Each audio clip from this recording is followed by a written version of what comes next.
What is up, ladies and gentlemen? My name is Aaron Canola, and I want to welcome you back once again to another edition of the Movie Battleground. Tonight, we have the second matchup of our 2022 annual tournament, and we have two absolute powerhouses just in terms of how they debate going up against each other tonight. Now, first, before we get into it, there's some house cleaning. If you guys didn't check out yesterday's match, the first match of the tournament between Chadwick Webb and Alejandro Hernandez, go ahead and check that out at least before you finish this video because it won't be spoiled yet, but the winner of this matchup will be playing the winner of that matchup, so it will be spoiled at the end of the match, just so you are aware of that ahead of time. Secondly, if you have a lot of free time on your hands, be sure to stick around because immediately after the conclusion of this match on the YouTube channel, our number one contenders match between Jeremy Adams and Amadou Moses will be going live to kind of end this big weekend that starts basically the beginning of the end of our year. So stick around for that matchup because it'll be a great one as well. Or if you're watching this after it's premiered live on the channel,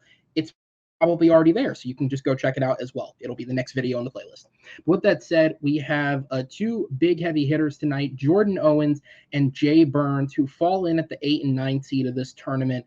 And I feel like on paper, statistically speaking, the 8 and 9 seeds are what people assume should be the most equal matchup. And I feel like it is almost that, but in two completely different ways. These guys have both had some big successes thus far, but they come at this from two completely different styles of debate, which I think is going to make this a rather interesting game. The one thing we do know, it's going to get loud in here. So let's go ahead and turn the volume up. Don't break your headphones as we go ahead and get into this. Introducing the first competitor with a record of 3 wins, 2 defeats, and 1 knockout. He is the Arsonist, Jay Burnz. Jay, welcome in, sir. How are we doing today? Fuck you. No, I'm dead tired, bro. I believe it. You work a tough job by every conversation we've had about it. I completely believe that. So one thing I want to talk about going into this tournament, because we've spoken about this off camera already, but this tournament could be a big opportunity for you. And while your record is 3 wins, 2 defeats, the one thing that I think people haven't talked about is since you entered this league as a rookie last year, the quality of your opponents has been consistently higher, I feel like, than a lot of other people's. Now, I'm not even talking about subjective quality if you think someone's a good or bad debater. I'm talking about basic stats. Your 3 wins are against Henry Sanchez, who is the current defending champion. You are still the only person to beat him. You beat Jeremy Adams, who's one of the number 1 contenders in the league. You beat Amadou Moses, who's the other number 1 contender in the league. You've played me, and you've also played Joe Fairley. I challenged for the title. Joe is a 2-time former champ. So that is a pretty high caliber of opponent. Do you think you have a legitimate chance, with that being your experience, to make a good run at this tournament? Like, it really depends. I'm not going to sit here and say, I'm the fucking best there is. I'm the best around. It depends on the question. It depends on like my love of the question and how I feel I would prepare to have this conversation. Like, there are 3 questions in this one that I feel I'm going to walk away with the W in, just because of how like wild and crazy my ideas for what certain things should be are, and my ability and my gift of gab and that fucking beautiful bullshit that I can just spew out really helps in a situation like that. But it also helps when like your opponent. Like me and Rue had argued a lot of the time, just being a part of the same group chat. Yeah. I like to get under Henry's skin, and I can do that real easy. So like I work that to my advantage. So it's not just gaming the opponent, it is also gaming the system that helps in my favor. Do I think that makes me a bad debater? No. I think that you have to use every tactic in the book in order to win. And if you don't, you're kind of hamstringing yourself. So it's a wild ride. I like to shoot from the hip. This is a very shotgun blast approach when it comes to me playing Jordan, because I don't necessarily know how Jordan debates. I didn't know how Jeremy debated either, but like, we saw how that went.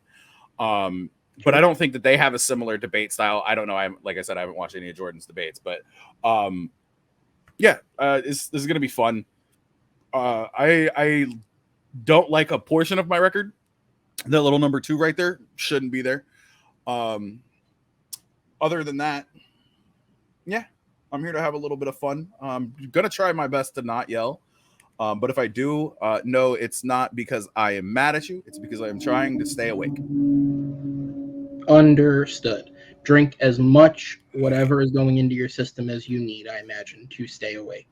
And we'll go ahead and put you in the back, sir. We'll make you wait for just a moment while I bring in your opponent with a record of 3 wins, 2 defeats, and also 1 knockout. It is the man that most of everybody probably knows and you might love, JPO, Jordan Owens. Jordan, welcome back, sir. The last time you participated in the Battleground, I'm pretty sure you were in a different time zone. So how are you feeling coming into this? Yes, we'll see if Arizona fits me well in my debating, or maybe it hasn't. I don't know. It's very clammy here. But I'm looking forward to tonight. I've known Jay for a little bit here. We've done a lot of trivia. But I also have never debated him, so it'll be interesting to see who comes out on top. And if I get loud, I probably won't, because there's people that live here. No, Jay, I didn't call you heavy hitters because you're big boned. I called you heavy hitters because you get loud. Heavy hitters for fluffy. We're big old fluffy, man. Whatever motivates you. I'd be a heavy hitter then in that sense too. So Jordan, going into this, man, you're coming into this. I believe your last match was a victory for yourself. So you come into this maybe with a little bit more confidence. Just overall, how's your feeling? As Johnny Drama would say, it was quite a victory. It's a freaking Entourage reference for you. There you go. Oh, there you go. That did have a movie. Maybe it'll matter one day. Yeah. I'm gonna use Entourage as my next strength for the next debate. It was a movie. It counts. We're gonna talk about Aquaman probably, if that relates, right? Directed by James Cameron, but Kevin Smith took over the sequel. That actually sounds like a blast. I'd take that over the one we have. Anyways, I'm going to go ahead and bring Jay back into this. We will go ahead and get the fun rolling. What'd you say? What? Please don't. All right. We'll go ahead and get this match going. Movie Battleground is the best of 5 rounds. It is the first of 3 points wins the match. Each round is worth 1 point. If a competitor picks up the first 3 points in a row, that will be a victory by knockout. Both of these guys have experience with that. On the other end, if it is a 2-2 tie at the end of 4 rounds, we do have a 5th round called the blind round. I believe they both have experience with that too. So we shall see if it comes to that in this matchup. In terms of the first 4 questions that we will debate, the competitors were given the questions ahead of time. They've had their chance to do whatever prep they feel necessary for how they handle their strategy. They will get a 1-minute opening argument, followed by 2 minutes to expand and explain their answers, 4 minutes of a back and forth open debate that I'm sure will get quite spicy, and then we have a 60-second closing argument, at which point they can wrap up, surmise, and get everything in that they need. Following that, I do have 3 judges behind the scenes, and Richie, Zach, and Ross. They will come on screen, and following the debate, based off what was said by the competitors, they will make their decision, as Jordan is joined by the biggest pussy we've ever had on this show. With that said... That's not true. Your champion's the bigger pussy. Ayo. All right. Well, now I'll know if he actually watches this match or not, because he'll probably get angry and text someone about that. With this, let's go ahead and get into it. Jordan, Jay, are you guys ready to go? Sure. Shucky ducky, quack, quack. All right. So with that said, we're going to go ahead and jump. All right. Give me higher. Get it out of your system. Let's do this. See? What did I Jay, you good? I'm good. You good, Jay? Yeah. Are you good, Aaron? Yeah, we're good. You guys are. Okay. Yeah, we're good. All right, cool. I'm good. Let's go. All right. But question number 1 in this match is not a question that was written by me. It was a viewer submitted question. If this is your first time watching Movie Battleground, I do allow other people to submit questions. Whether you are just a simple viewer, a player, a judge, you guys can submit questions. On the bottom of the screen are the instructions, but to give you the roundabout answer, email me at officialaaroncanola@gmail.com with your name on the email, please, so I know who is sending it to me, and any questions you would like to see. I can't promise you when they'll be used, but I can tell you that they will be used, because it's one less question a match for me to write. So with that said, tonight's question was actually submitted by, ironically enough, someone who I'd also say is a very loud and energetic debater. That would be Mr. Austin Howe. And your question is, what is the best legal political drama / political drama of all time? We know what we're talking about. We're in a various. Thanks, Pez. Yes, thank you, Pez. We're in a type of a sphere here for this. So we will go ahead and get into it. It's called the internet. That is true. So by the slightest of margins, JPO, you are deemed the favorite based on stats. You do have the higher seed. So you had the choice of which questions to go first on. You chose to go first on 2 and 4. And while Jay debates and protests, he will be going first on this question. So I'm going to go ahead and bring in your timer. I'm going to wish both of you guys the best of luck. And Jay, when you are ready, the timer will start for you.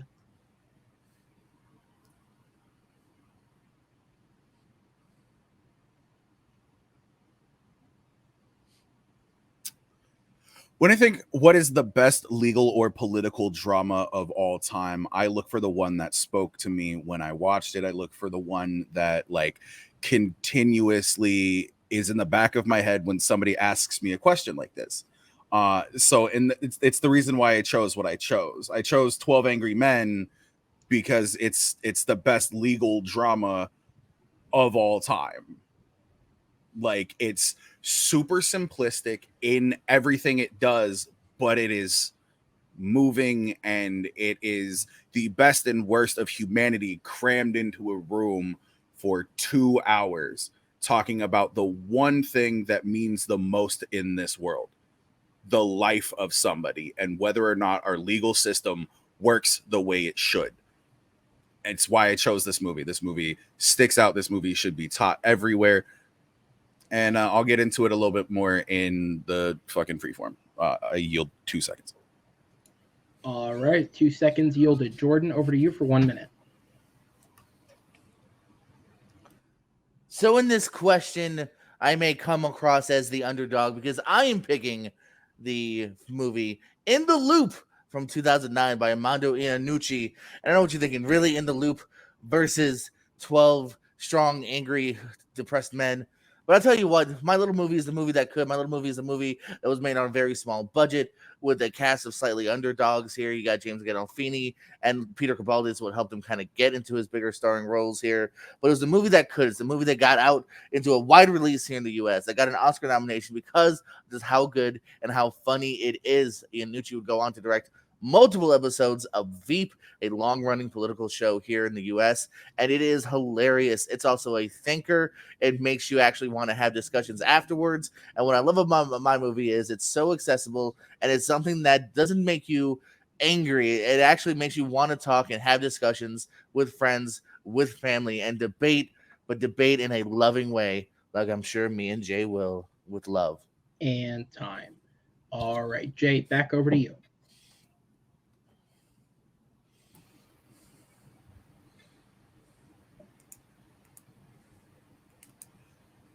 A majority of this is going to be spent by me probably on the back foot, which seems a little weird because there isn't a lot to say about this movie. Everybody who knows this movie, everybody has seen this movie. Nobody saw In the Loop. Okay, I'm sorry. Like 12 people from the Academy saw this movie, and it was nominated for Best Adapted Screenplay. It doesn't mean shit. That doesn't mean that it was a great movie. Trash has been nominated for Best Adapted Screenplay. Want to talk about Oscars? That's fine. We can do that. I'll pull up some stats later. I will pull in Aaron Knoll. I had to look this movie up because I'd never heard of In the Loop. I had heard of 12 Angry Men because I'd watched 12 Angry Men. This movie's weird to me because it's kind of based in reality, but also not because it had to be exaggerated, because if not, hey, drone strikes.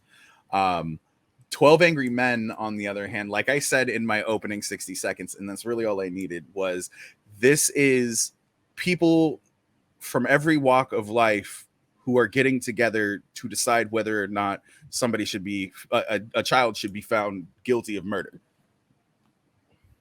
And we've seen it troped to death. We've seen it redone. We've seen it back to back to back.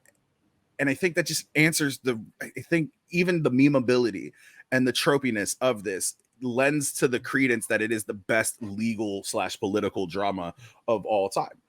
because there are differences of political opinions in this movie. There are differences of legal opinion in this movie. And I think that this movie covers I think 12 Angry Men covers both of these subjects in such a clear and concise way that we don't really need anything else. In the Loop is something that most people were out of the loop on. So yield 4 seconds. All right. Jordan, back over to you for your 2 minutes. I mean, first of all, I'll never enjoy the argument of, oh, nobody saw it. That doesn't mean anything about quality. And please pull up some of your shenanigans about how the adaptation Oscars are trash. I said Oscars. I didn't say Golden Globes. So, and the fact that it actually made it all the way to the U.S. and the fact that, you said no one saw it. You know who saw it? A 19-year-old JPO who doesn't care that much about politics, way less than I do now. But I had heard such good things. I had heard about how good this movie is, and I kind of, even then, still kind of reluctantly, rented it. Maybe Blockbuster, Redbox was the hot thing. I don't remember how I saw it. I finally picked it up, and then really enjoyed the hell out of it, and added to the discussion here. Enjoyed it so much. I actually got to share it with my mom at the time, who didn't. Definitely is another person that probably wouldn't have seen it if it wasn't for word of mouth. So, trying to use the whole not enough people have seen it. Not quite there. 12 Angry Men. We've seen it. It's hard to really shit talk on that one too much here. Just simply because it's well done. There's even a reason. People have redone it since with Jack Lemmon, and that one was quite good. But it's just hard to really. I feel like if you want to just sit down, and that's why I feel like we're coming at it from different perspectives, because what I'm trying to kind of express here is. I'm not just going to show anybody this. I'm not going to show a high school necessarily 12 Angry Men. I'm going to have them wait, but I can show them that. I can show them in the loop. We can start the discussion. We can have fun. It cannot be such a heated thing. Unfortunately, I think political always brings out the bad in people, and it shuts people down. And I feel like In the Loop is the kind of movie that can actually get people to express themselves and have fun and pick apart what's wrong with America and what's wrong with overseas, and like finding a real middle ground here and actually really dealing with the big overall political nature of the world. And as a wise man once said, I will concede my last 4 seconds. Might as well just pare the clock down to 1:56. All right, Yeah, we're going to go ahead and go into the 4-minute open discussion. I always like to remind people to be respectful of each other's time, but you could also spend the whole 4 minutes talking over each other as long as it's equal enough. I don't really care. That said, the timer will start when the first competitor speaks.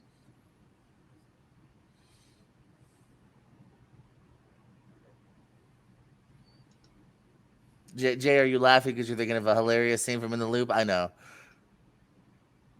Peter Capaldi, great. That mad Scottish cunt. See, you did like it. No, I just like Peter Capaldi because you know what I watched? Yeah. Doctor Who, where everybody knows Peter Capaldi from. Hey, Jay. No, Jay, don't. You know why he got Doctor Who? No. A movie like World this. War Z? Yes. World War Z. No one World War walked Z. away. Oh, hey, trivia people and judging this and everyone around. Remember Peter Capaldi in World War Z? Oh, you didn't? Okay, cool. But you remember him from this, man. Come on. This nobody remembers him from this because you are the one person that watched this movie. Not. Obviously, I'm you not. Are the one man. person that you are the one person that watched this movie. It doesn't get Oscar nominated because it's not like this was a big all-star US movie. This was a low budget in the UK, and it squeezed its way on over here because of word of mouth, because of how good it was. Or because they had a distribution deal. Because the BBC had a distribution deal. Let's bring up those facts. Oh, there are no facts. I'm just saying. Like it's on the Wikipedia page for the movie. The reviews back it up. Back it up. And I agree, man. Like I said, it hit a 19-year-old who really would not have been into a movie like this if it wasn't for the quality of the acting. And that's why they went on to do things like Veep, which lasted for like 12 years. Did he direct all of Veep? No. Okay, then that doesn't matter. That's irrelevant. I'm just saying that they used his expertise because they knew he was a master in this, and he directed some of the best episodes of Veep. Again, that's irrelevant. What makes a good political drama, and your movie barely counts as a drama. That bitch is a black comedy if it's anything, and it's pure fucking satire. and it's based off of one fucking sentence. Oh my god. No, there's so much more than that. Yeah, that's the basis of the title and everything. But no, there's so much more than that. And speaking of, I mean, I understand what you mean by drama, but then going back to yours is also very focused in on one kind of ordeal. I feel like mine expresses more as far as like political wise, though, on mine, because they're able to attack a lot of different ideas. Here's my thought process behind that. Is mine is more of a microcosm of what was going on in the United States at the time when the movie came out in 57. There was a lot going on, and we're touching on the racism that was happening there. We're talking on the prejudice that was happening there. And it's one of the great things about putting 12 people with differing views into a room to figure out. You can have a bottle episode. This is a, like, essentially a bottle movie. They don't go anywhere. It's all in this room. And in a weird way, that's kind of my detriment. That's like only my weird detriment to this movie is that I do feel like it's less accessible to somebody that's looking for a little bit more. That to actually hold anyone from a 15-year-old to even somebody like an older person who just wants something kind of, you know what I mean, more accessible. I watched it in my history. I watched it in my history class. Yeah, when we were discussing ethics in high school at 15. Yes, in a class like that, I feel like mine though you could actually watch though on like a Saturday afternoon. That's why I feel like broadly, I feel like it almost fits again. More. But you could say that about any classic movie. But you know what? Classics get regarded for being classics because they are timeless, and this is a timeless movie. Your movie, while what is still going on is prevalent, is not a timeless movie. That's absolutely unfair to say now because where we're sitting in, you're sitting in rose-colored glasses of like, well, mine's a classic, yours is not. Well, let's talk in 20 years. Let's see if this movie comes back around. You know what I mean? Because it's been brought up since. It's been what 14 years. Like, so again, like it's not a brand new, fresh off the plate movie. No, your but movie I'm saying has we're had not time. At the classic level. Your movie has had time to settle. Like your movie has had time to lay and there. it still hasn't. No, by you, yeah, but not by anybody else. I'm not the only one. I've never seen anybody else. Jay, we got 4 seconds. We're supposed to concede. Oh, you're right. And time. Shit. All right. You guys have 1 minute left on the clock. Jay, you're up first.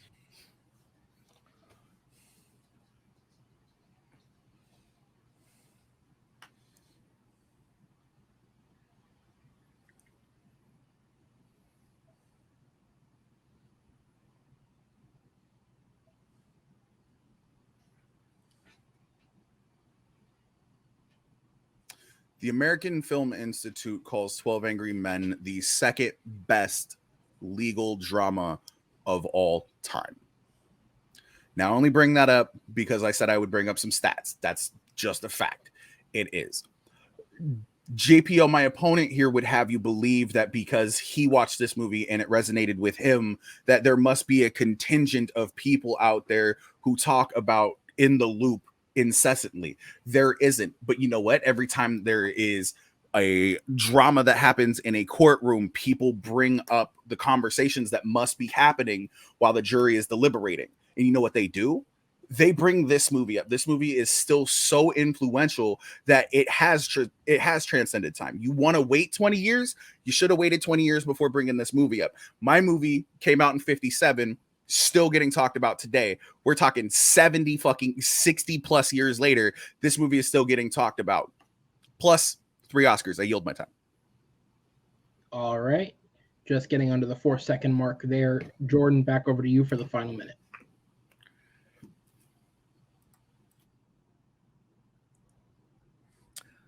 Using an AFI list is, again, kind of like what I was saying before. They're not going to include 2009 movie, no matter how good it is. Let's talk a little bit later. Let's talk several years down the line here. What I've been trying to get at here, man, is, you know, my movie I think is good. And I think it had proven itself back in 2009 by being this very small budget movie that somehow kind of like, I don't want to say directly like a Parasite, but in that vein of it got over to the US, it got in front of eyes, it even got in front of my eyes. I'm not the kind of kid that's going to go, oh, a Tom Hollander and Peter Capaldi movie, I'm in. But I'd heard the word of mouth, I'd seen the reviews, and I went, let me give it a shot. And even then, I kind of put it on the back burner, and I ended up loving it. You can show it to anyone and have a true discussion of the world political views that are still happening now. They're still going on to today. 12 Angry Men, while yes, it is historical, I still feel that there, like I said, there's other versions of it that you can see and have the same debates and in a in the same context that aren't quite as world infacting as mine. Infacting is definitely a word. And time. All right. I'm going to go ahead and put you guys in the back as I go ahead and bring in our judges for the deliberation. I have just a couple of quick small fact checks here from whatever was said there. All right. So In the Loop was made for an incredibly small budget. Its budget is listed under euros because it is a European film, but it was made for, or no, that's actually pounds. Excuse me. It's not euros. Under 612,000 pounds. Which I did not look up the exact conversion, but I know for a fact that's under $1 million US, I'm pretty sure. So there's that. In the Loop was nominated for 1 Academy Award. It was Best Adapted Screenplay. 12 Angry Men was nominated for 3 Academy Awards, also Best Adapted Screenplay, as well as Best Picture and Best Director. It did not win any of them. In the Loop did get a release in the U.S., mostly through festivals, which is the reason it qualifies as an answer for Movie Battleground. However, its widest release in terms of going to, backwoods Ohio, let's say, it only ever made 92 theaters. It was its biggest. It did gross about 7.8 million worldwide, but domestically it only grossed about 2.4 here, so most of its gross did come internationally. And Peter Capaldi began playing Doctor Who in the year 2013, the same year he was in World War Z. So while I will agree with the point that he did not get cast because of that movie, he was not cast because of World War Z either. With that said, Richie, I'm going to go to you first. Who gets your vote? And as concise as you can get it for me, who gets the point? All right. Great debate by both competitors. It's good that we get in the loop out there. It's a good movie, but and at the end of the day, I went with Jay. I think he just did a good job at explaining the significance and the historic, like the historic significance of and how why it's still Lord, highly regarded to this day, and and while In the Loop still remains underrated. So I went with Jay this time. Okay, and then Zach, down to you. I also went with Jay, more because he was able to very well counter Jordan's movie, but also in a way still bring up how all these people from different views and different backgrounds were able to come together for one specific purpose, and that's what makes it kind of timeless. So that's why I went with Jay. Awesome. Thank you guys so much. I'm going to go ahead and sit the judges in the back, and we will go ahead and move on to round number 2. How did I misclick that? I too vote for Jay. Wait, what? I voted for Jordan. It was $688,000 converted, by the way. Yeah, thank you. Thank you. Yes. I was like, I knew it had to be under $1 million, but I did not bother looking that up. Yeah, it was it's like 1.1. Hey, I'll take that loss. Go watch In the Loop. It's good. I had no chance of that. Yeah, give it 0.2% of its actual value by watching it for $3 on YouTube. I checked Letterboxd. Polo Yoma also likes it. Oh, Yama. Yeah, Paulo Yama also fuck off. Oh my god. I'm not gonna put Paul on blast. I actually like him. And also Brandon and Adelaide, it's on their watch list, so they're gonna get to it sooner or later. I feel like for safety, I should say Paulo Yama. If you ever watch this, their views do not reflect the shows. I was paid to say it by Aaron. I said we agreed. To say it by Aaron. Good job. You can check my fucking Zelle account right now. He paid me to say that. I use Cash App, bitch. Question number 2 is a question that I'm feeling a lot better about now because of the chaos that's going on, although these guys probably don't like me. In honor of the recent release of what I'm only going to assume will go down as an absolute classic, the Rob Zombie film, The Munsters. Let's talk about Rob Zombie in the capacity that he deserves to be talked about. The question is, what is Rob Zombie's worst film? I think the trailer for The Munsters will have us guessing that that movie is the worst, but as we record these in advance, it's not out yet, I think. I don't know. I'm sure somebody somewhere has screened it and then killed themselves afterwards. So let's talk about his other bad movies. Jordan, excuse me, you are up first this time around, so I will give you back the timer, and it will start when you begin speaking. I don't think Munsters out for another week. I say I changed my question. I changed my answer. No. So worst Rob Zombie movie, and there's a couple that I think we could have chosen from, and maybe Jay will talk about one of them here. Let's see. Let's go with Halloween, the first Halloween. His first Halloween, obviously. Again, man, I'm not against taking a movie that we love and trying something maybe different, or your own take on it, or hell, even doing the same thing if you're Psycho here. But he took literally every essence of Halloween that made it cool and made it something that people liked, so much so that we got a sequel to it finally all these years later with Jamie Lee Curtis, an actual like real good sequel. And he just took it and he made it very Rob Zombie. He made it nasty, perverted. Everyone's kind of an a-hole. His dad's an a-hole. He's picked upon by the Spy Kids kid. His sister's kind of floozy. And he just made it so nasty and discarding and just really sucked the fun out of anything that made you like the original that he was supposed to be remaking. And I'll touch more later. Anytime. All right, Jay, over to you.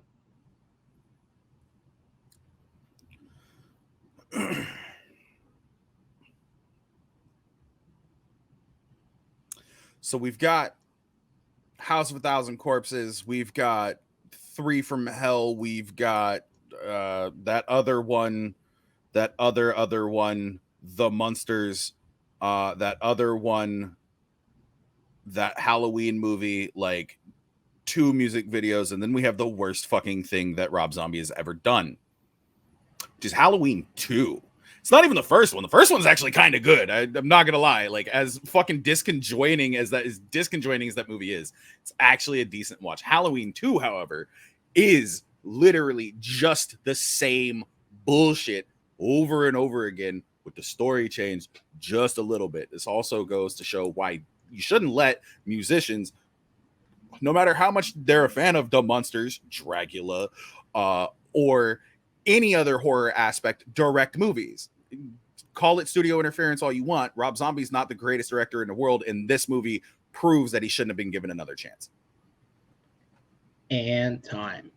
All right, so it is Halloween versus Halloween 2. Fun fact for those of you who don't watch every match, this is like the second time in 2 weeks that we've had this debate. Because I also asked somebody what was the worst film in the Halloween franchise, and they gave those same 2 answers. So, well, then let's throw it out. Pick a new one. We'll speed round this shit. No. You watch them. You're gonna fight them. 2 minutes Fuck on you. the clock, Jordan. Jordan, are we doing the thing? What were we supposed to decide that earlier? I feel like we started already. Well, we can do the thing now. I'm just saying. It's up to you. Let's do it. All right, you say it, Jay. We abstain from answering and fighting about this because this is just fucking redundant. Next question, please. We're gonna get kicked off the show. What are they gonna do? Kick us off? They need an 8 or a 9. He's a bad influence.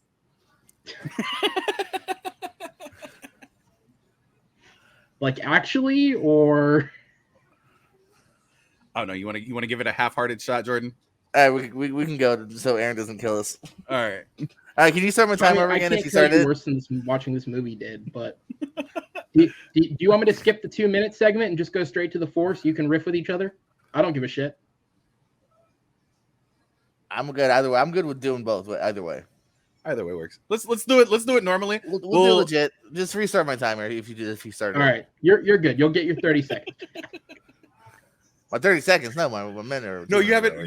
Yeah. You were only 30 seconds in, dude. You were only 30 seconds in. Oh, okay, that's fine. I was just saying. Okay, I didn't know how much was taken away just now. It felt like a long time because it was awkward. All right, lemon face. Okay. All right, so H1, H2, Rob Zombie versions. This is a fun debate that I've had this kind of off-air riffing because, see, here's the thing. Again, Halloween 1, you're walking in. It's the first movie you've seen in about 6-7 years from the Halloween franchise, and it doesn't have much to live up to because you're coming off Resurrection, Busta Rhymes, Trick or Treat, Mother Effer, and one of maybe the worst Halloween movies here. But you're hearing Reboot. You're even hearing Rob Zombie. And at the time, you know what? House of Thousand Corpses is not that bad. Devil's Rejects, arguably, I think almost unarguably his best film. So there is a bit of hope here. But he took everything that you know and love about the character here, which was mysteriousness, which is the fact that this is a kid without a soul. Donald Pleasance tries saving him, and it's just unsavable. But then he just makes it, Rob Zombie-fies it. You know, he tries to make you feel bad, and his dad's a bad guy, and this and that. and it's kind of boring for the first half and it completely unremarkable to insulting for the rest of it. Halloween 2, on the other hand, here actually at least goes bonkers, and Rob Zombie has admitted that he just kind of went off the rails here, and it's at least entertaining. And you do also have to put in expectations here because you're coming off of agreeably a bad first film, so your expectations are shot to a degree at this point here. It's bonkers, the second one. The decisions he goes with here. Malcolm McDowell, now all of a sudden he goes, oh, you know what? Loomis's character doesn't have to be nice. He's a jerk too, and he's chewing up the scenery. He's throwing a cameo by Weird Al Yankovic, and the cool thing about H2 is it has one of the best final sequences here. Him going after her is the best, the staged, most like kind of thrilling part of either film here. That's missing from the first one. And I think most importantly too, Halloween 2 is actually kind of brave to freaking murder Michael Myers and has a really kind of sweet ending of the second one here. I came out of it maybe because I had so low expectations. I kind of liked the first one to a large degree because I was like, okay, he did finally do something different and we know what his difference is now, but he went fun and crazy with it. And time. All right, Jay, back over to you.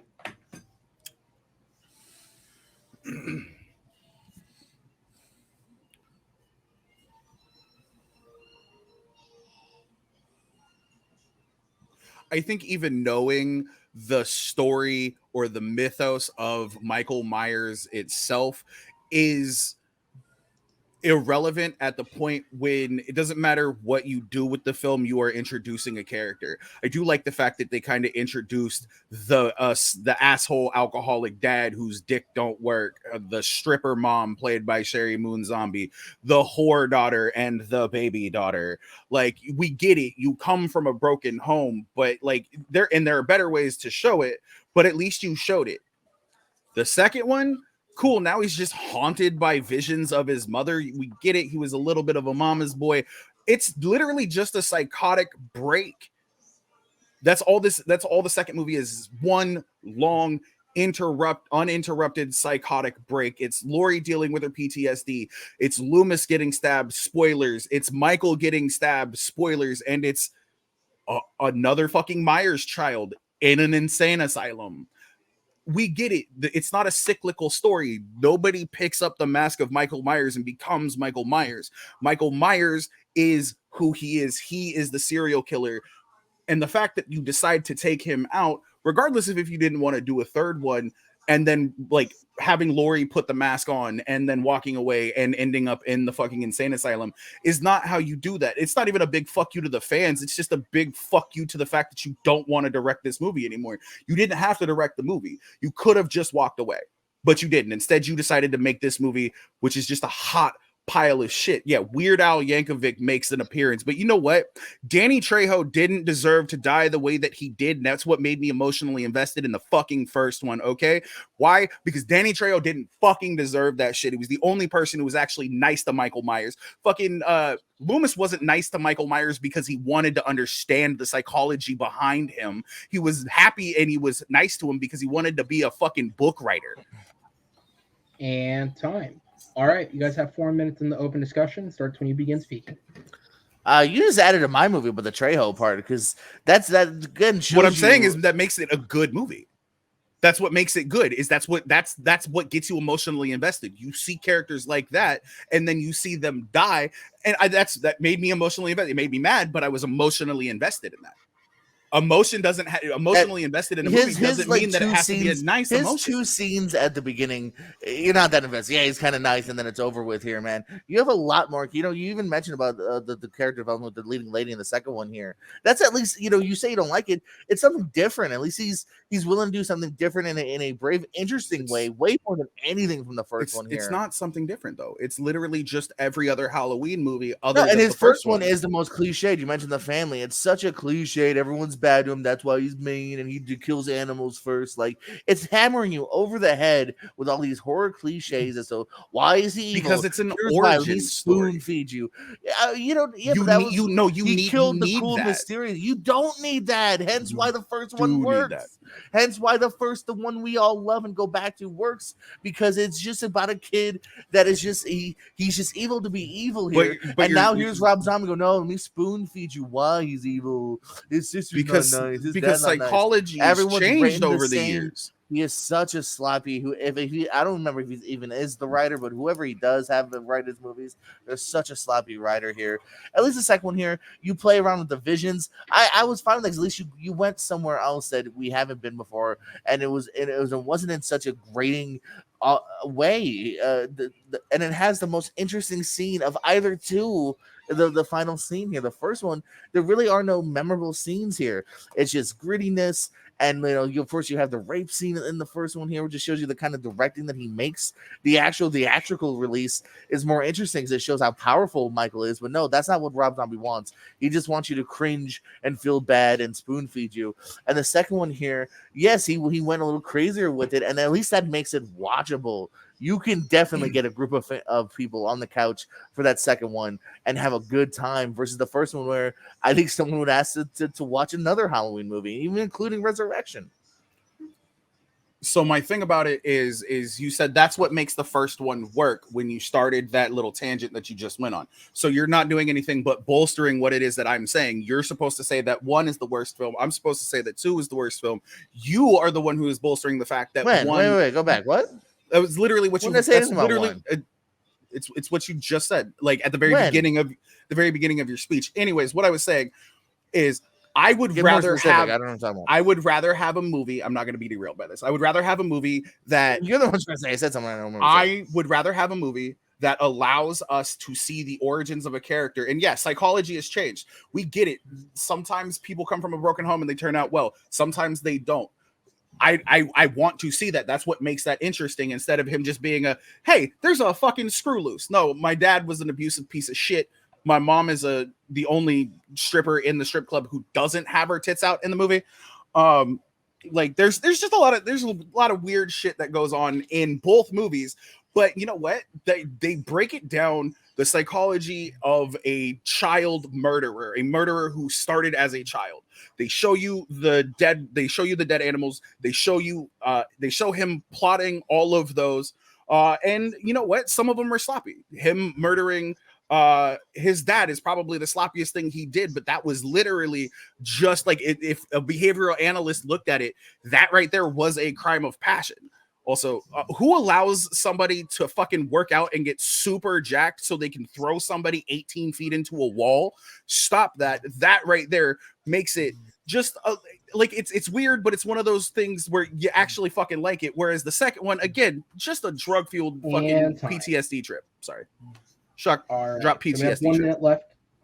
Very good. We have 1 minute left on the round. Jordan, I go back over to you, sir. Time starts when you begin speaking. I don't need to be spoon-fed everything here, where you take out all of the mysteriousness and just give us cliche, not well-written dialogue, because that's the weird line Halloween 1 tries to walk, is it tries to spoon-feed you, but then it remembers, oh, wait, we can't really spend a whole movie in an origin. This isn't, Orphan or something where we're kind of seeing the beginning of things. Oh, we got to spend just enough with it, and then kind of jump to where, like you said, now all of a sudden he's a jack dude in the asylum here, and then it becomes just a very by the numbers here. Try to remember anything super fun or original or interesting about that first one. You can't.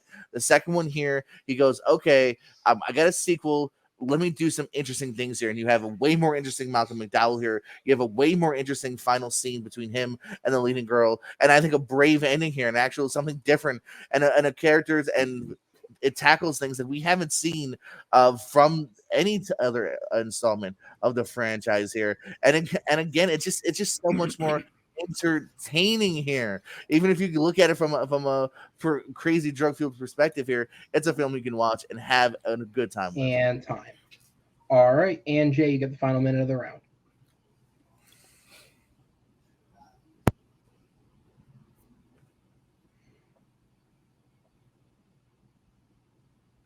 So you're going to tell me that between the 2 years that take place between Halloween 1 and Halloween 2, H1, H2, as you called it respectively, that Loomis and Laurie didn't have a conversation, or Lewis and Brackett didn't or Laurie and Brackett didn't have a conversation that she was Angel Myers, that she was Michael's long lost sister. She had to wait to read fucking Loomis's book to find that out. There's so much wrong with what is taking place in the second one that I prefer watching the first one, and I don't prefer watching any of fucking Zombies' work. But if I'm gun to my head and I have to watch one of these two movies, I'm at least going to watch the one that gives me an entertaining origin story to a serial killer versus one that gets lost in the sauce with all of the other fucking sequels and everything else that comes along.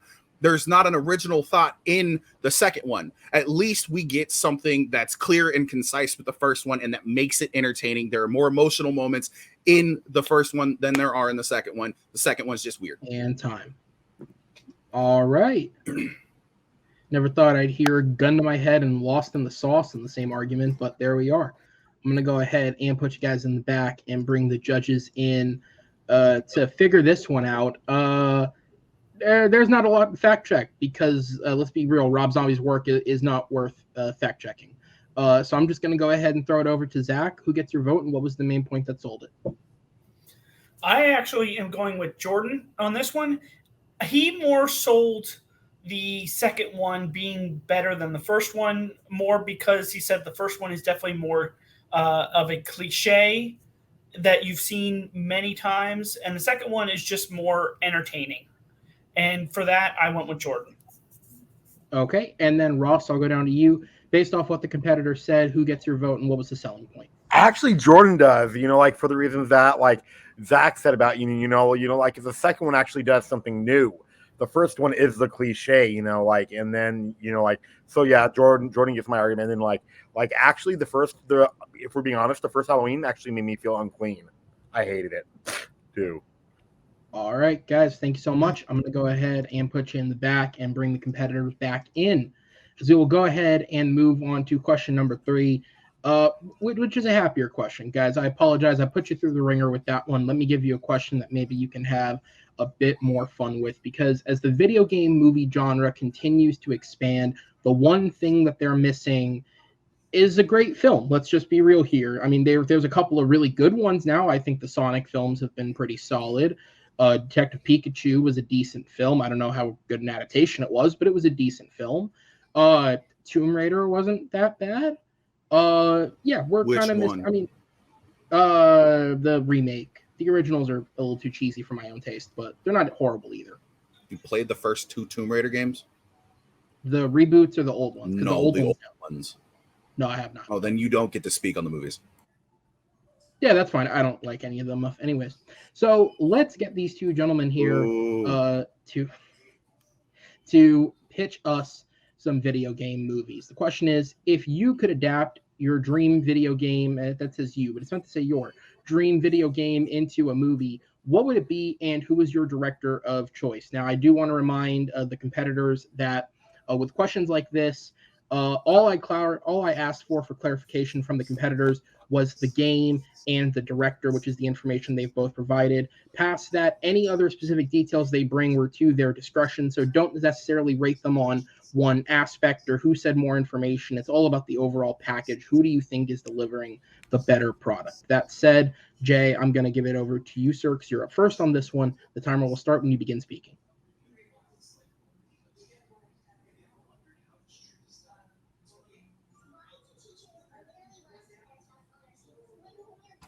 I did not choose a beloved game. I actually chose a game that I think a lot of people dislike.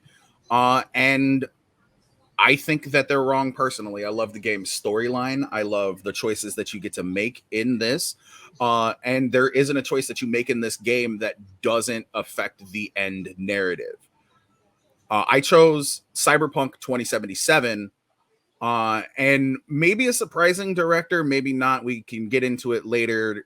But Lee Whannell is the director of my Cyberpunk 2077 movie. Now, I know what my opponent's going to say. My opponent's going to sit here and say, oh, we already kind of got Lee Whannell doing a movie like this. He did Upgrade. This is a better version of that. This is a man who directed Logan Marshall Green in a decent movie and then it got noticed. You want to talk about a fucking movie like In the Loop getting noticed? No, Upgrade got noticed. See how I brought it back, Jordan.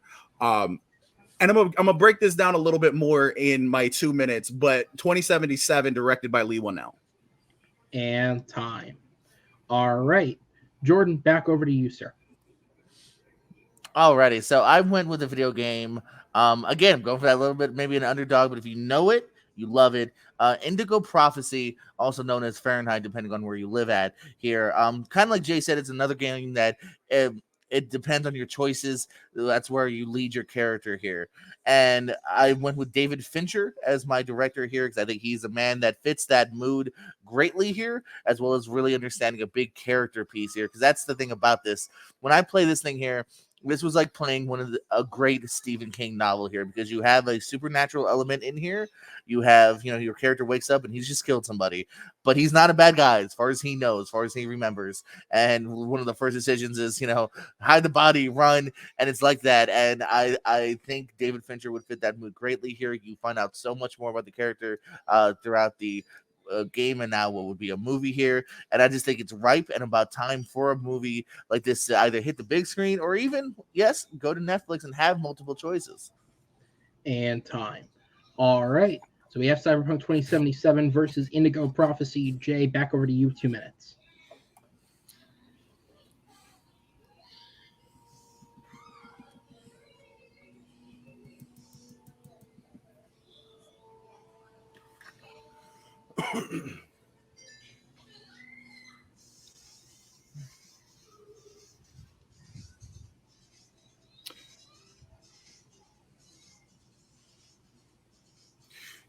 You start the movie with this dude named V.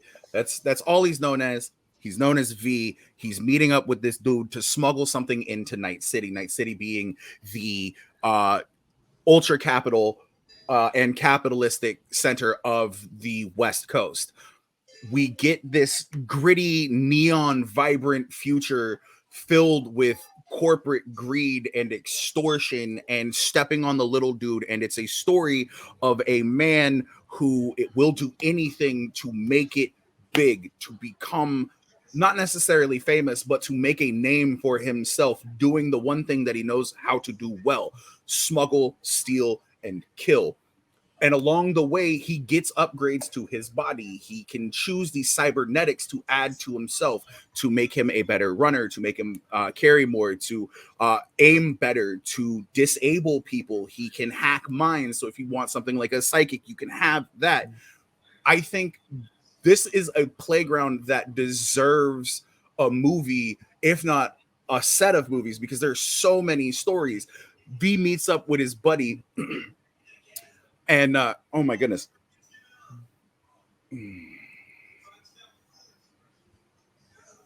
Sorry. I zoned out there for a second. He meets up with his buddy. They form this unpairing bond when they're smuggling this item into Night City. They get stopped by the cops at border. They get to do a shootout with Border Patrol going into Night City, and from there, they're thick as fucking thieves. They break into this. They break into this Nakatomi Tower-esque place. They steal this thing. V has to make sure that it stays alive. He puts it in the back of his head, and it's got the engram of this dude named Johnny Silverhanded. I know there's a lot to go over, and it's just expansive. But the story is V trying to live with the fact that he is going to die if he does not get this engram fixed in his head. And time. All right, Jordan, back over to you, 2 minutes. As I said before, so we got our main character here, Lucas Kane, which, come on, it's a badass name. But I want to name my son Lucas Kane Owens. But he wakes up here and, he's committed that murder here. And it's such a great, it's one of those, almost Tarantino like back and forth stories here where you learn a little bit more here. Give me great Dr. Sleep vibes, even though Dr. Sleep came out many years later. As far as this is a guy, you learn a little bit more about these supernatural powers that he's had since he was a kid and how it has shaped him to become this kind of disheveled human being here. But a guy that, as far as you know, maybe isn't bad, but maybe he's repressing those feelings here. And it is such a great, expansive idea. It's another one, kind of like Jay said, as far as my story as well, could really lead into more sequels and more worlds as you kind of build upon. There's a bigger world out here that you're slowly realizing as you play the game, which is a great origin story too. Here, you're not starting out with, you know, these crazy big ultra elements here. You're slowly figuring out what's going on and what is shaping this world, and you know, maybe you're not the only one here. And like I said, I always kind of envision this more as like a Black Mirror Bandersnatch like movie, which won the Emmy for Outstanding TV Movie. A very just a great tale that had you kind of picking and choosing, whether it's a simple thing as what serial, or even crazier thing of, do I hide the body or do I get the run away from the cops a little bit quicker here? You know what I mean? Does that, and that ends up maybe hurting you and screwing you and sending you back here. But having truly the character moments here, that's what I loved about Indigo Prophecy. Was it felt like a movie in a game now, and I feel like that's what you got. That's where you need to start off with a great video game movie, is something that has a good plot and good writing and a character you care about. Part of your job is done now, because you're not just trying to adapt, you know, a world of where it's more substance than necessarily story. Here you have the story, and you could have a great leading man here, and there's two detectives that are after him. Those could be two great character pieces here. You learn more about them. And time. All right. So we had go into the 4-minute open discussion round. Timer starts when the first competitor speaks. So I do hate to pick off of what you said earlier, Jay, but you are fighting a little bit of an uphill battle by choosing a game that did have bad reviews coming out. And even if there is a really good story underneath, and I kind of like the story you're getting at, I do feel you're fighting an uphill battle, because people like me that didn't play the game, I'm coming in already with like, I don't know, that game, that wasn't even a good game. And people that did play the game and returned it early. So I do feel like you are fighting a little bit of an uphill battle by choosing, you know, trying to get a jump start on a game that wasn't even well received. You're muted, I think. You're muted. There are a lot of games that do that. And there are a lot of video game movies that do that. A lot of video game movies that start off as well-received video games do not make good movies. So I think it's not necessarily an uphill battle. It's more, it might be par for the course if somebody's like, oh, hey, look, it was a mid video game, it's going to be a mid movie, and they walk in and their mind's blown with the movie itself. Getting it made and having people walk in, though, that's still going to be the battle for you. You know, not at all. Not at all. You know why? Yeah. Not at all. You know why? Because what they're going to do is they're going to go in hoping to shit on the movie. They're going to go in, they're going to watch the movie, they're going to hope that they can shit on it. Because people did it for people have done it for Star Wars, people have done it for Sonic the Hedgehog, and you know what, people are pleasantly surprised when that movie exceeds expectations. Nobody's going to expect blockbuster status from a movie that would ultimately end up being a billion-dollar movie, because of how, yes, it is expansive and it is hard to pick and choose what gets in, but the main storyline of the game is the bread and butter of the movie, and it is one of the most thrilling and existential question answering and asking storylines of all time, because at the end you get an option. You I don't know about all time. I've never heard any of that. I don't know about of all time, man. But I mean, as far as my thing, though, man, I got to reiterate what you said. As far as this is a story that it keeps you wanting to continue on, and that's where I think the movie will also succeed here, is because you start off with an interesting setup here, and maybe you're like, oh, okay, and it really kind of makes you keep going, and you learn more about this character and this world here, and that's where I think Mayans really come in yours again.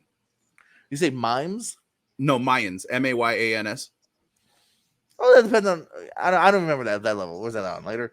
It's literally what the murder is at the beginning of the game. It's a Mayan sacrifice. Well, you see, you're not supposed to know that till okay.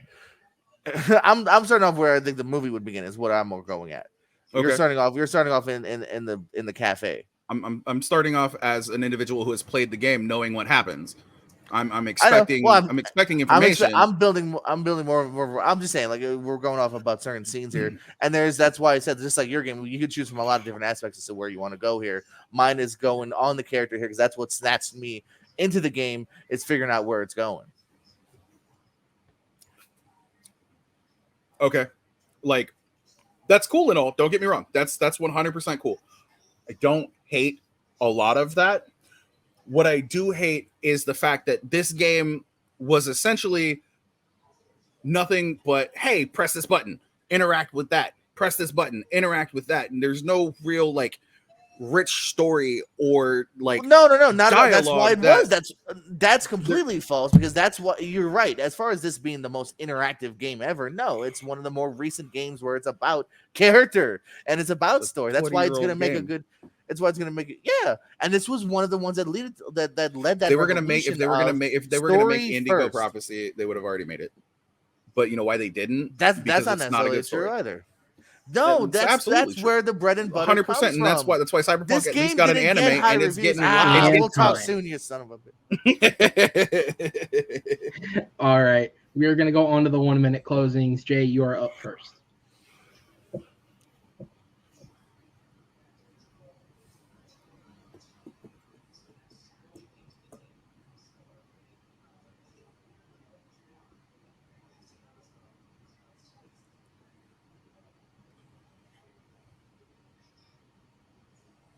My movie tackles a lot of big questions, and the biggest question it tackles is, do you want to live life on your knees, or do you want to take your life into your own hands? You can either choose to die letting this engram just eat away at your brain, or you can stand up and you can do the one thing, and that is to fight and try to survive, which is all humans want to do. This movie would connect on a human level, and it's one of the reasons why, outside of the badass scenes and fucking fights and choreography that happens in the anime, it's actually starting to get more love and get a resurgence, whereas Indigo Prophecy isn't. Nobody had heard of the fucking movie. Nobody had heard of the fucking game. I heard of it because I played it. It's not a bad game, but not being a good game doesn't make it like ripe for being a good movie. That story is old, that story is trite, and it's something that we have seen time and time again. Man commits murder, man doesn't know if man is good or bad.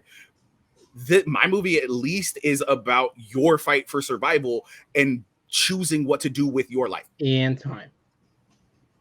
All right, Jordan, back over to you. Final minute of the round.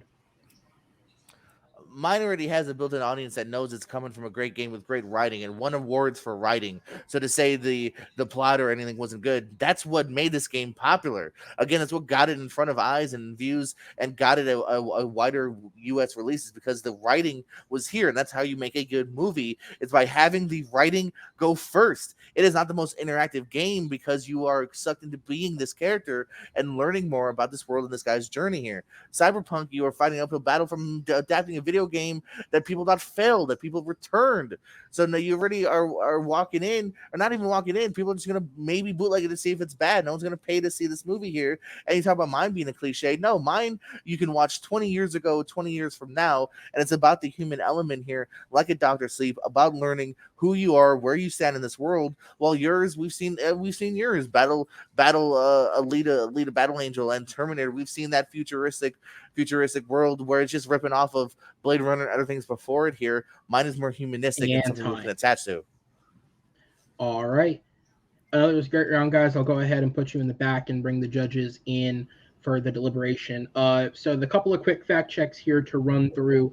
Anyone who knows anything about Cyberpunk 2077 knows that its reviews are, needless to say, a bit of a nightmare.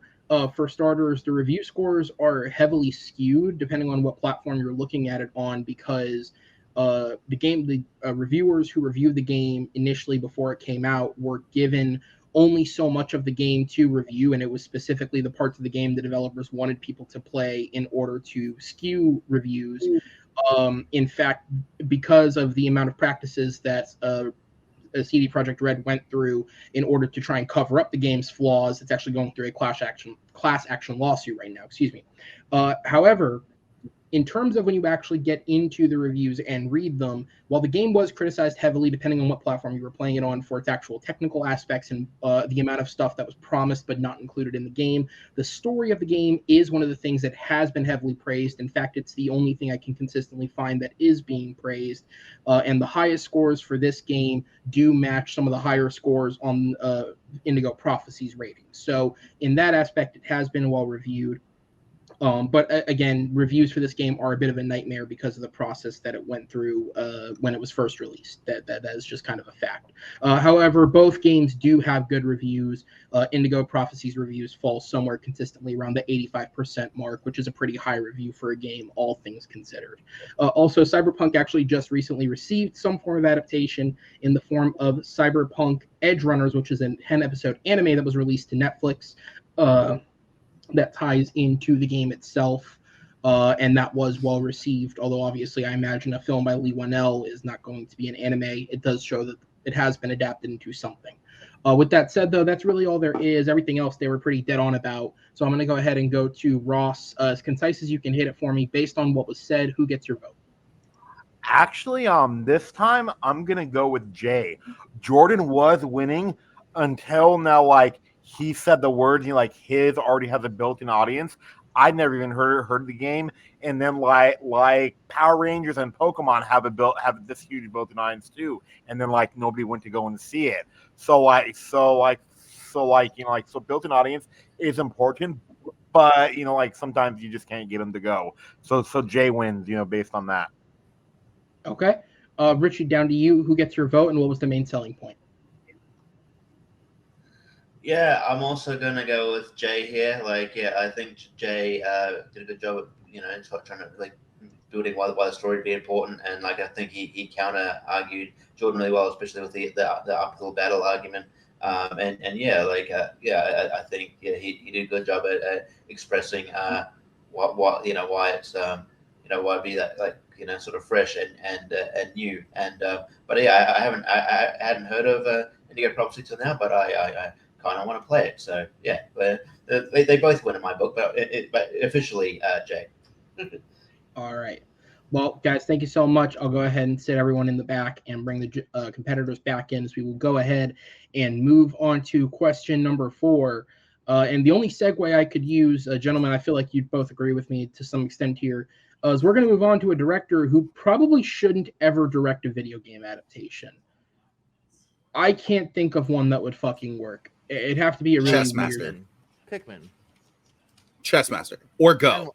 Animal Crossing. No. Fuck Yeah. Tom Nook. Fuck Animal Crossing. Fuck that capitalistic piece of shit. Don't Burn watch his... Huh? it. Don't watch it then. Don't let him direct it. Don't Unless he blows Tom Nook up in the first 5 minutes of that movie, I'm not watching it. doesn't blow anything up. It's gonna be a really long, essential, character piece. Everybody in the movie talks. Everything is subtitled. All right, this guy would do all this. the Oscars. We all know that deep down. He probably would try. We're talking about Wes Anderson, a It would director be stop who motion has too, been... like Fantastic Mr. Fox. Actually, that's not a bad shout there. A director who, for most of his career, I would say has received some critical acclaim. However, I'd say his name has died off recently. His latest film, The French Dispatch, wasn't the best reviewed, and it'll be about a year till his next film comes out. But let's talk about something good from him. The question here is, what is Wes Anderson's most underrated film? In a career where there are a lot of great films, which one is the most underrated, overlooked, whatever your basis for the argument is? What is it? So let's go ahead and get into this. Jordan, you are up first, sir. So I'll go ahead and give you the timer back, and it will start when you begin speaking.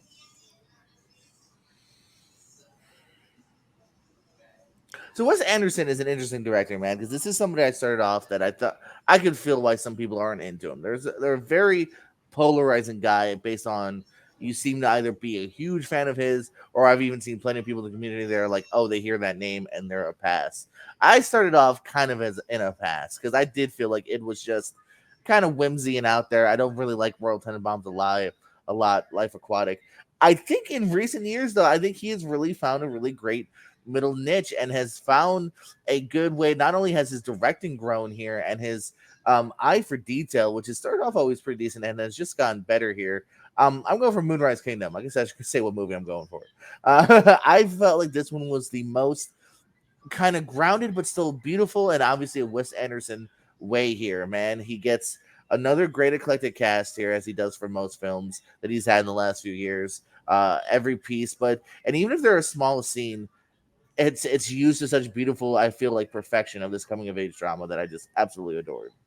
And time. All right, back over to you, Jay.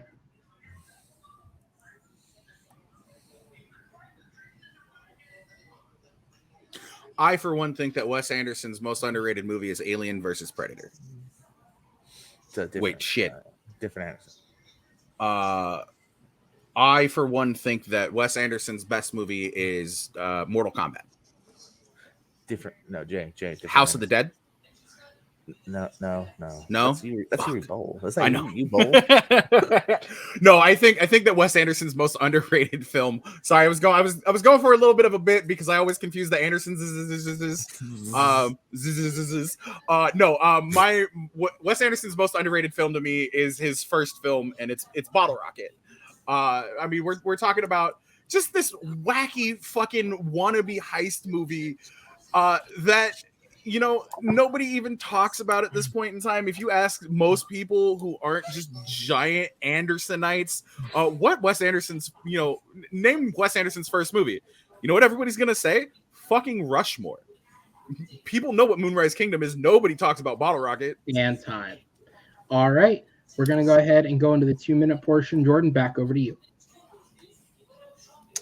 As a wonderful trivia player, I would have said Bottle Rocket. I remember that being his first one, and you could really tell too that it is indeed a first feature here.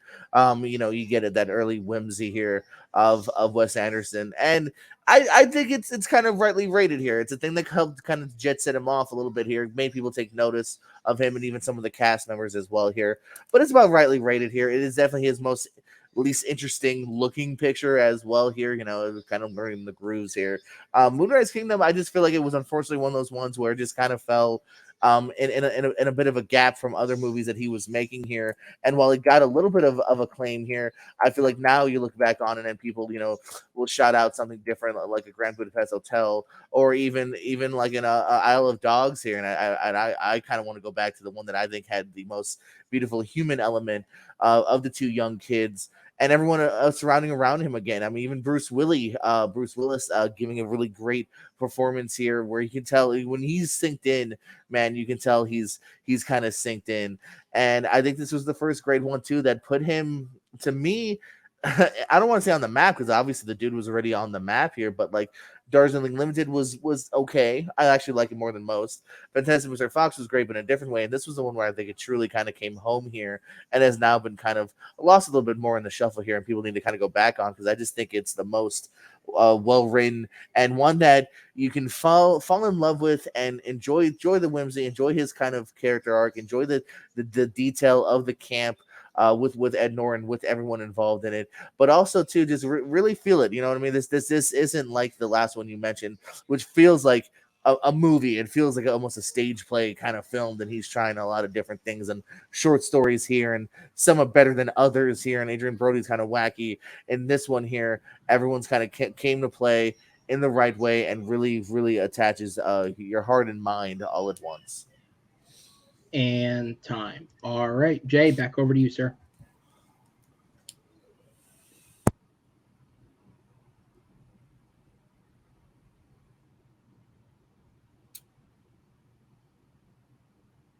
My opponent has singularly chosen the first movie that was directed by Wes Anderson to be screened at the Cannes Film Festival. That was nominated for the Palme d'Or, won Palme de Whiskers, unfortunately, not the Palme d'Or.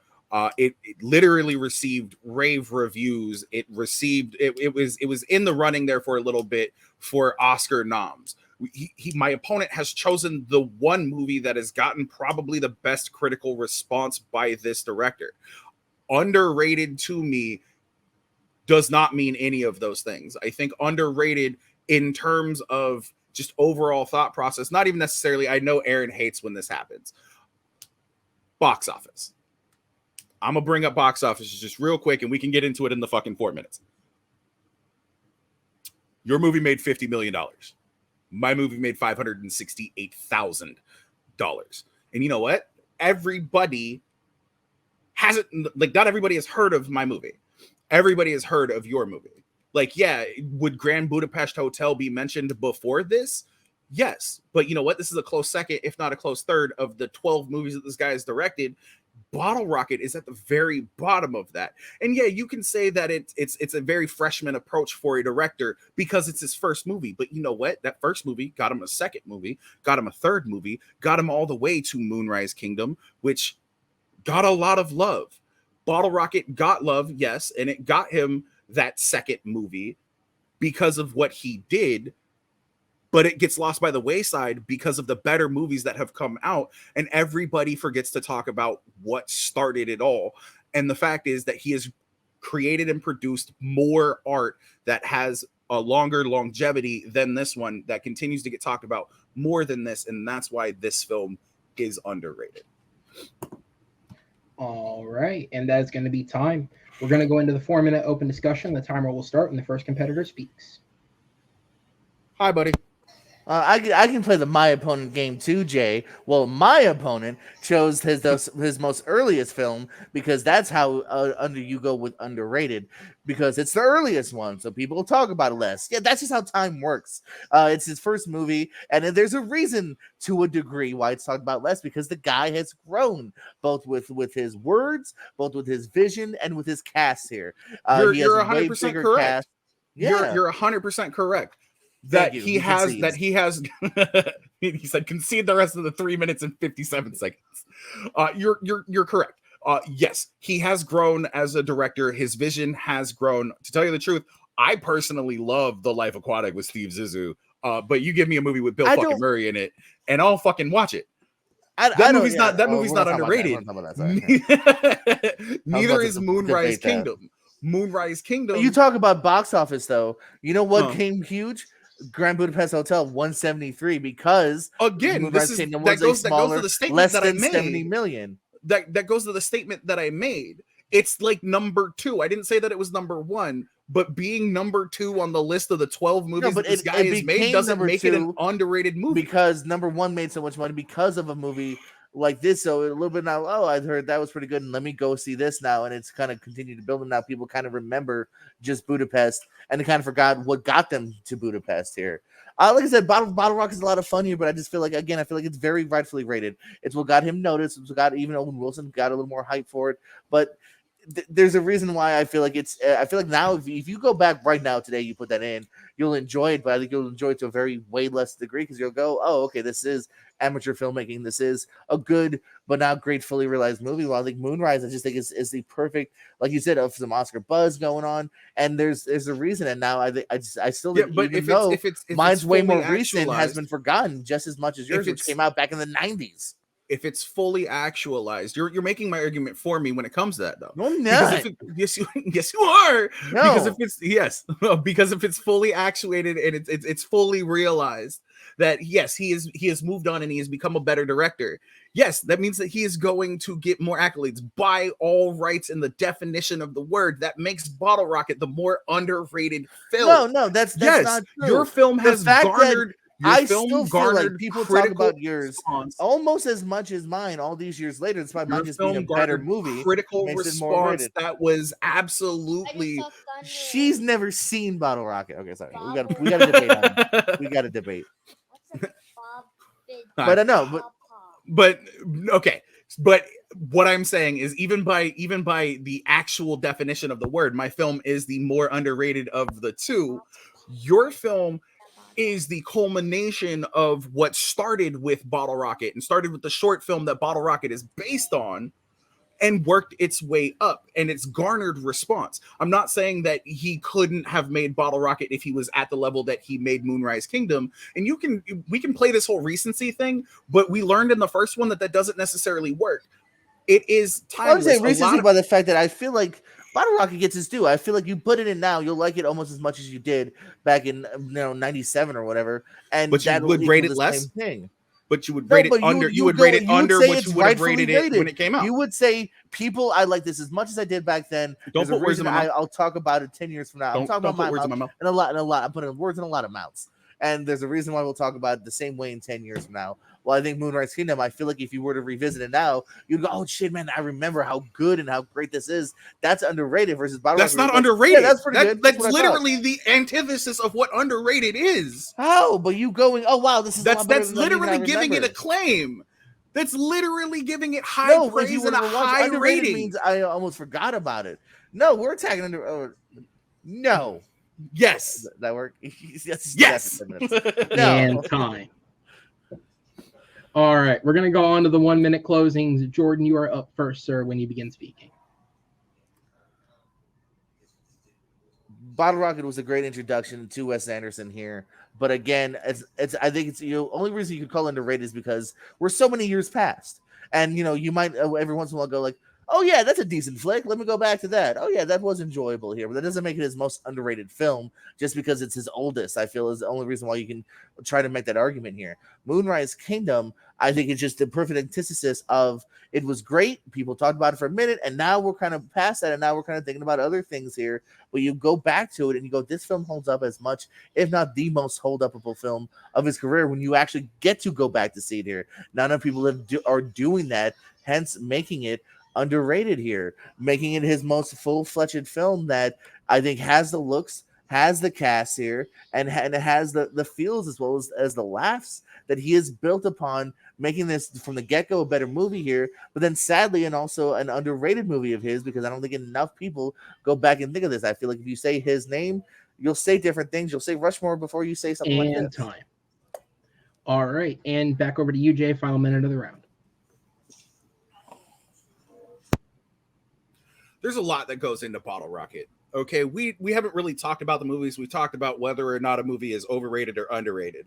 But there are so many elements that make Bottle Rocket a movie that will stand the test of time, whether it's the heart attack after Bob fires, the heart attack that Bob has when he fires the gun. They can't open the safe. There's comedic moments to it. There's that double cross.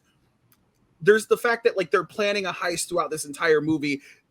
Everything kind of blows up in their faces and they continue through. It's the human spirit, man. But we're talking about what made the most underrated movie. We're talking about the movie that goes all over the place and surprisingly works well. And I am not a fan of this director for the most part. I like this movie. It got me into him, but it's the movie that nobody talks about because everybody talks about Rushmore, everybody talks about Budapest Hotel, everybody talks about Moonrise Kingdom, everybody talks about Fantastic Mr. Fox. All right, guys, another excellent round. I'm going to go ahead and sit you both in the back as I bring the judges in for our deliberation here, and we'll go ahead. So really the biggest thing to kind of go over and check is the stats that were brought up. So in terms of reviews, using the most easy aggregator to kind of get a basic assessment of it is Rotten Tomatoes. Bottle Rocket has an 85% approval rating with an average score of 6.8 out of 10. Moonrise Kingdom has a 93% critic approval rating with an 8.2 out of 10 average. Moonrise Kingdom is the highest approval rating in terms of percentage. In score out of 10, it ranks second in his films behind Grand Budapest Hotel, again, according to Rotten Tomatoes. Bottle Rocket is on the lower end of that. In terms of box office, Bottle Rocket did gross $560,000 worldwide. So it is his lowest grossing movie by a large margin. Moonrise Kingdom is his third highest grossing film at $68.3 million. It is only outgrossed by 2001's The Royal Tenenbaums, which made $71.4 million, and The Grand Budapest Hotel, which grossed $174.8 million. However, it's also worth noting that the reason that The Grand Budapest Hotel outgrosses every other film that he's made, the next closest is still 100 million under, is because it's the only one of his films to ever receive a large amount of critical acclaim. While he did have movies over the years that picked up the odd Oscar nomination here or there, The Grand Budapest Hotel picked up 9 Oscar nominations and 11 BAFTA awards. It's also the first of his films to win either of those awards, winning 4 Academy Awards and 5 BAFTAs. So by far it is the most acclaimed in that sense of his films, and there is a pattern showing that films that are nominated for and win Oscars get bigger releases and get a boost in the box office. So that would explain a vast differential. That said, going to you, Richie, based on what was said in the argument, who gets your vote and what was the main selling point? Yeah, this is probably the toughest one I've had. Yeah, like they're both really good. And like also a lot of the conversation was centered around what is underrated. But like I at the end of the day, I think I'm going to go with Jordan because I think he I think he did a good job of explaining like just because like something that like a movie is this first or as old if a director goes to be more successful, it's going to be underrated. And I think he did a good job at countering back. And so I'm going to go with Jordan here. Okay. All right, Zach, down to you. Who gets your vote, and what was the main selling point? Actually, I'm going the other way, and I'm going with Jay. More because he brought up the basic term of underrated and how more people talk about Moonrise Kingdom and not many people talk about Bottle Rocket and how great it is. And because of that, I'm going with Jay. Okay, which means, Ross, I'll go to you. Who gets your vote, and what was the main selling point for it? You're muted, sir. Okay, it was actually Jay. Is because like Jay actually like brought up a point about like how people who aren't even real film fans like know about Moonrise Kingdom.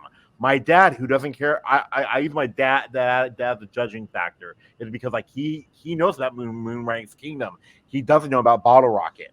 So yeah, so like that is the definition of like underrated, is if nobody talks about it. So yeah, so that's why I'm picking Jay. Okay. All right, guys, thank you so much. I'm going to go ahead and sit everyone in the back because your winner by a final score of 3-1, the Arsonist, Jay Burnz, pulling out the victory. Jay, congratulations on a great win there. 4-2 with one knockout. There was passion amongst the debates. There was aggression towards me for making you debate Rob Zombie. Fuck you. There was semantics over what underrated means, but at the end of the day, you pulled out the victory. How do you feel about the match? I'd just like to say one thing. Fuck the monarchy. Also, I'd like to say one more thing. Eat the rich. I'd like to say one more thing. Fuck Jeff Bezos. One more thing.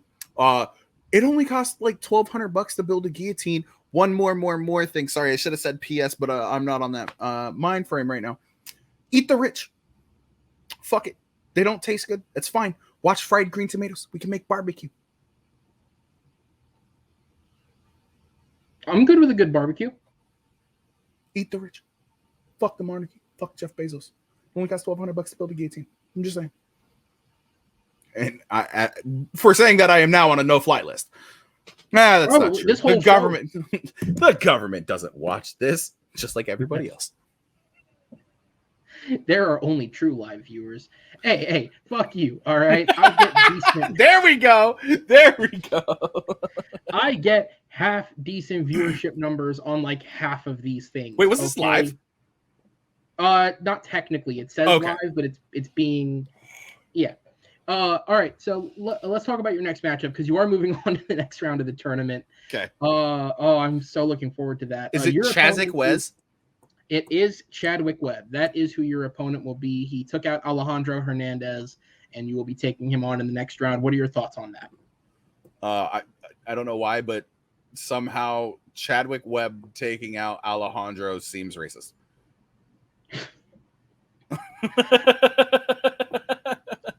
No comment. That means he agrees. No, like me and Chad have never debated. Me and Chad have never debated. He has been a judge along with myself for a couple of matches, so I know kind of what his thought process is.